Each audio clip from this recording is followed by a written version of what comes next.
Question number 161।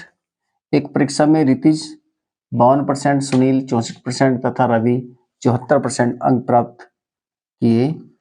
यदि परीक्षा के अधिकतम अंक 750 हों तो तीनों लड़कों के औसत प्राप्त अंक कितने हैं? तो यहाँ देख लिया भाई, मैंने सुनील ऋतिक लिख दिया, यहाँ सुनील और यहाँ रवि। तो इसने 52% कर दिए, इसने कर दिए भाई 64% और इसने कर दिए 74%। इनका सबका एवरेज ले तो एवरेज बराबर पदों का योग बटे पदों की संख्या। तो पदों का योग और पदों की संख्या कितनी? 3 है। प्रतिशत चल ही रहा है इनके साथ में। यहाँ देख लिया भाई, यहाँ देख लिया मैंने, सारे जोड़ लिया, जोड़ कर तुमने देख लिया 190। 4 4 8 2 10 की 0 हासिल लगा 1। उसके बाद ही इनका सबका योग आया 190 बटे 3 एवरेज।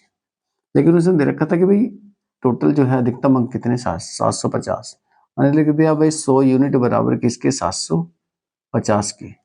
तो पूछ रहा था सभी का औसत कितना होगा। औसत कितना है? 190 बटे 3। तो 190 बटे 3 लिख लिया।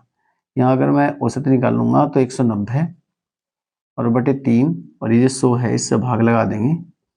ये देख लिया भाई, दोनों जीरो से दोनों जीरो खत्म हो गई और 3 से 75 गया 25 बार। अब बचा तुम्हारे पास 25 गुणा में 19। 25 गुणा में 19, तो इन दोनों की गुणा करूँ तो 19 पंजे 95 और 95 को 5 का और हासिल लगे कितने? 9। उसके बाद देख लिया भाई 19 दूनी 38, 38 9 कितने हो गए? 47। तो उनका एवरेज जो आया तीनों का वो 475 आया। Question number 162। एक जिले की संख्या 2,96,000 है, जिसमें से 1,60,000 1,66,000 पुरुष हैं और कुल जनसंख्या का 50% शिक्षित है। जो कुल जनसंख्या है उसका 50% शिक्षित है। यदि कुल पुरुषों का 70% शिक्षित है तो शिक्षित स्त्रियों की संख्या कितनी है? इसके बाद देखो भाई टोटल कितने हैं जनसंख्या, वो है तुम्हारी 2,96,000। अब वो कह रहा है कि भाई 50% शिक्षित है, तो 50% शिक्षित है तो बच्चे कितने शिक्षित? तो यहाँ लिखो हमें शिक्षित, टोटल शिक्षित कितने बचेंगे भाई? ये बचेंगे बराबर 50%। तो इसका 50% निकाल लो, तो 2,96,000 गुणा में 50 बटे में 100। अगर शिक्षित 50 है, टोटल 100 हैं, शिक्षित 50 हैं, तो यहाँ 1 जीरो से 1 जीरो खत्म, 1 जीरो से ये 1 जीरो खत्म। उसके बाद इनकी मल्टीप्लाई कर दी भाई, 5 0 0 5 0 0 5 30 की 0 हासिल लगे 3 और 5 9 45 3 48 का 8 का हासिल लगे कितने भाई? 4 और 5 2 10 और 4 14। यानी कि 1,48,000 जो है वे शिक्षित पुरुष और स्त्री हैं। उनमें से बोल दिया कि जो पुरुष है, जो पुरुष हैं वे 66,000 है। 1,00,000 और भाई 66,000 है। और इनमें से बोल दिया कि भाई वे 70% शिक्षित है, तो 70% शिक्षित निकाल दो भाई इनका। 1 जीरो से 1 जीरो खत्म, 1 जीरो से 1 जीरो खत्म। इनके बाद देख लिया भाई 7 0 0 7 0 0। उसके बाद 7 6 42 का 2 का हासिल लगे कितने? 4। फिर भाई 7 6 42 और 4 46, 46 का 6 का हासिल लगे 4। फिर 7 1 7 और 4 11। ये शिक्षित पुरुष थे। ये शिक्षित पुरुष हैं। ये टोटल शिक्षित पुरुष और महिलाएं दोनों हैं। ये पुरुष और महिलाएं दोनों हैं। ये पुरुष पुरुष है यानी कि M है, और यहाँ जो निकल का है शिक्षित में M और प्लस में W दोनों थे भाई इसके सामने। यहाँ अगर मैं इनमें से M घटा दूं तो W बचेंगी। तो पूछ रहा है वोमेन जो है यानी कि स्त्री, वे शिक्षित कितनी है? तो 0 की 0 0 की 0, यहाँ बचा कितना भाई? 8। यहाँ बचा तुम्हारा 7 में 6 का 1 और यहाँ तुम्हारे बचे जो है 3 भाई। तो 31,800 तुम्हारा आंसर हो जाएगा। Question number 163।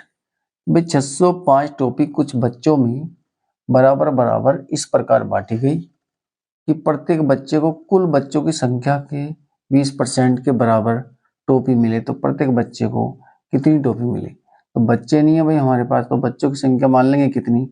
x मान ली। और इन्हें जो टोपी मिल रही है प्रत्येक बच्चे को, प्रत्येक बच्चे की संख्या का जो है 20% मिल रही। तो 20 x गुणा x गुणा में 20 बटे में 20% है तो बटे में 100 बराबर टोपी कितनी है? वे है 605। तो ऐसे निकाल लेंगे भाई 20 पंजे 100। यहाँ देखा x की पावर 2 अपॉन में कितना 5, कितना 605 के 5 की इधर मल्टीप्लाई करते तो x की पावर 2 बराबर 30 25 और x बराबर निकाल लोगे तो 30 25 का वर्गमूल निकालना पड़ेगा और वो आया कितने का, x बराबर आएगा तुम्हारा 55 का। उसके बाद देखा भाई वो कह रहा x का मान यानी कि बच्चों की संख्या कितनी होगी 55 और टोपी जो मिल रही है प्रत्येक बच्चे को वो मिल रही है प्रत्येक बच्चे की संख्या का 20%। तो अगर मैं इसका 20% निकालूंगा यानी कि 55 बराबर यानी कि टोपी बराबर एक बच्चे को मिली टोपी बराबर एक बच्चे को मिली टोपी बराबर कह रहा था कि 20% जो बच्चे हैं टोटल बच्चों की संख्या 20%। तो यहाँ 55 गुणा में 1/5 आया था हमारा 20 का, या लिख दो या 20/100 लिखना पड़ेगा। कितना लिखना पड़ेगा यहाँ 20/100। इससे काट लिया 20 पंजे 100, 5 से काट लिया भाई 5 कम 5 5 का 5 यानी कि प्रत्येक बच्चे को 11 टॉफी मिलेंगी। ये तुम्हारा आंसर होगा। क्वेश्चन नंबर 164, एक पेड़ की ऊंचाई प्रति वर्ष उसकी ऊंचाई का 1/8 वृद्धि होती है। यदि अब इस पेड़ की ऊंचाई 8 मीटर हो तो 2 से 1/2 वर्ष में इसकी ऊंचाई में कितनी वृद्धि हो जाएगी। सबसे पहले देखो भाई ये वृद्धि रखी ना, तो इसका मतलब है कि वृद्धि है तो 8 जुड़े जाएगा इसमें, तो जाएगा 9/8। और अगर 2 वर्ष की बात है तो 2 बार लिख दो, और अब यहाँ दे रखा है इसने कितना 1/2, तो इसमें करेंगे 1/8 गुणा में 1/2 तो हो जाएगा तुम्हारा 1/16। इसे फिर ऊपर जोड़ के लिख देंगे कितना गुणा में 17/16।